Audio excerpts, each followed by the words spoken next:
artist accidentally dropped a brush. I reached down to pick it up and she recoiled like I was gonna hit her. I'm so sorry. I'll get a new one immediately. Hey, it's just a brush. Don't worry about it. You're not mad?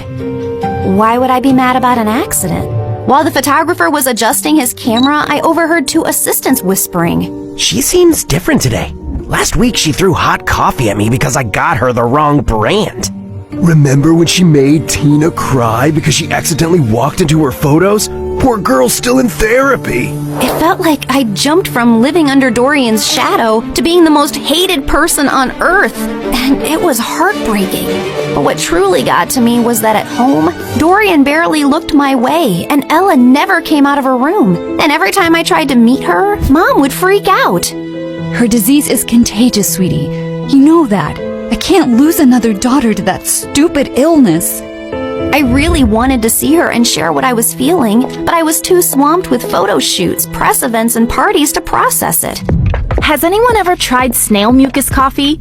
Apparently, it's very good for your skin. I'm already having my vitamin C, D, E, G, H, Y, Z, Q to keep my nails shiny and healthy. You know what, guys? If you hang upside down for at least an hour and a half, you will get the reddest cheeks ever. Or you could get a brain hemorrhage and die. Excuse me?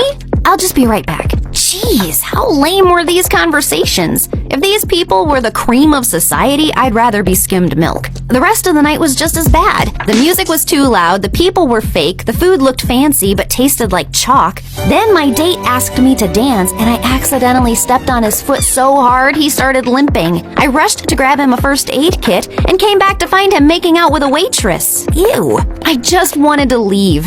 I was walking to my car when I spotted someone across the road. Maya was standing at a stall selling t-shirts. I dropped everything and sprinted toward her. Maya! Oh my God, how are you? Leave or I swear I will call the police. Look, I know you're really angry at me and I deserve it, but I swear I didn't mean to. You didn't mean to ruin my life? Come on, Noah. You and I both know you bullied me because you're evil. But honestly, you did me a favor. That school wasn't for me anyway. The only good thing that happened there was meeting Dorian, and I'll always be grateful for that. But you, I never ever want to see again. Please, Maya, I said I'm sorry. I'll do anything to make up to you. I'll buy all your t-shirts. I don't need your charity, Nova. But if you really want to help me, then help me sell these. You're a professional model, right?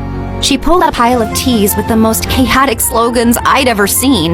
This too shall pass, like a kidney stone. The only X I want is extra money. Nice! Who came up with these?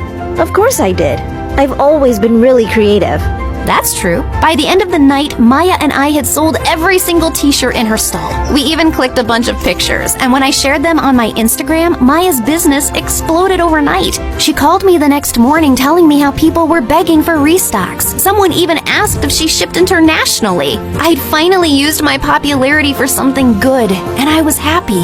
But that changed the moment I entered school the next day. Why were you hanging out with peasant Maya yesterday? It's all over your Instagram feed.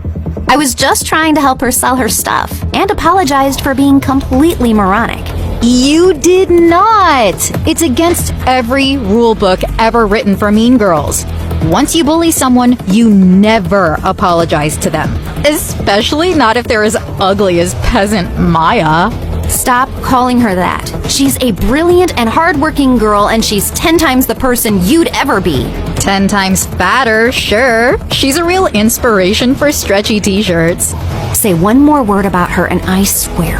Or what? You'll cry into your organic kale smoothie? I have a better idea. And I launched myself at Stacy, but she didn't even budge. Instead, she smiled and punched me. Then she jumped on me, pulled my hair, elbowed me in the stomach, and I almost threw up. I thought I was gonna die when a bunch of girls rescued me. Later, while I sat outside the nurse's office with an ice pack on my face, I overheard a group of girls whispering nearby. Wow, Nova really thought she could take down Stacy? That girl's made of iron. I heard her mom's Russian. She came here illegally, then married some rich guy, and that's how Stacy got all her money. My maid's cousin works at their house. She says Stacy lives like a trash gremlin. Her room smells like stale yogurt and wet socks. Ugh, gross. Imagine strutting around like a queen bee while your closet is a health hazard. If I were Nova, I'd wash my hands with